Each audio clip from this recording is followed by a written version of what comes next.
Hai sahabat teknik, jumpa lagi dengan Mi Channel 88. Di video kali ini Mi Channel 88 akan membahas cara menentukan besaran ampere MCB pada rumah kita. Mungkin teman-teman sudah pada tahu dengan komponen yang satu ini, yaitu MCB. Kita bahas terlebih dahulu pengertian dari MCB. MCB berasal dari singkatan mini circuit breaker. MCB ada 3 macam, MCB 1 pas, 2 pas, dan 3 pas. Apa fungsinya dari MCB? MCB berfungsi sebagai saklar pemutus arus listrik saat terjadi beban lebih dan saat terjadi konsleting listrik. Intinya MCB itu adalah pengaman untuk arus berlebih dan konslet pada instalasi rumah. Nah, setelah tahu dari fungsi dari MCB, kita bahas sekarang tulisan yang ada di MCB. Ada tulisan C2, C4, C6, C10, dan sebagainya.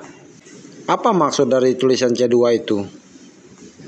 C2 itu adalah 2 ampere, C4 4 ampere, C6 6 ampere, C10 10 ampere.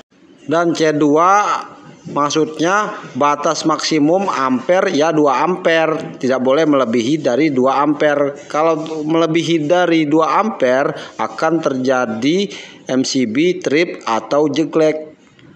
Akan saya jelaskan lagi lebih dalam. Semisalnya di rumah kalian pakai dayanya satu paket, yaitu 450 volt ampere. Kan di rumah kalian itu tegangannya 220 volt. Jadi 450 volt ampere itu dibagi dengan tegangan rumah 220 volt, ketemunya 2 ampere. Dan MCB-nya C2 atau 2 ampere. Kenapa bisa begitu? Karena rumusnya untuk daya P sama dengan arus dikali tegangan atau I dikali voltase. Sehingga rumus untuk mencari arus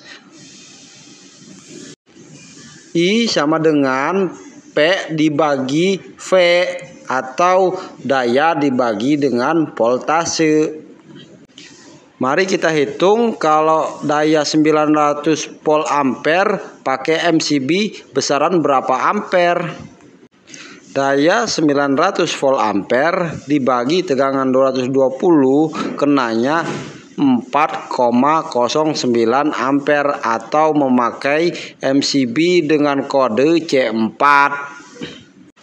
Dan untuk daya 1300 itu memakai MCB dengan simbol C6 atau 6 ampere. Coba kalian bagikan saja daya 1300 dibagi 220 kenanya pasti 5,90 atau pakai MCB C6 6 ampere.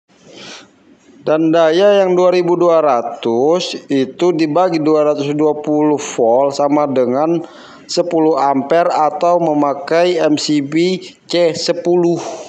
Dan coba kalian tengok MCB kalian masing-masing.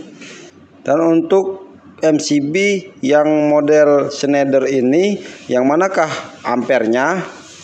32 atau 2 ampere. Ampernya kodenya yang CL2. Untuk yang C32N ini adalah model dari Schneider itu sendiri. Cukup sekian video kali ini. Semoga menambah wawasan Anda tentang kelistrikan. Bila suka dengan channel ini, dukung terus Mi Channel 88 dengan cara subscribe Mi Channel 88, like bila suka, komen apabila ada yang salah, dan share apabila bermanfaat. Sampai jumpa di video lainnya.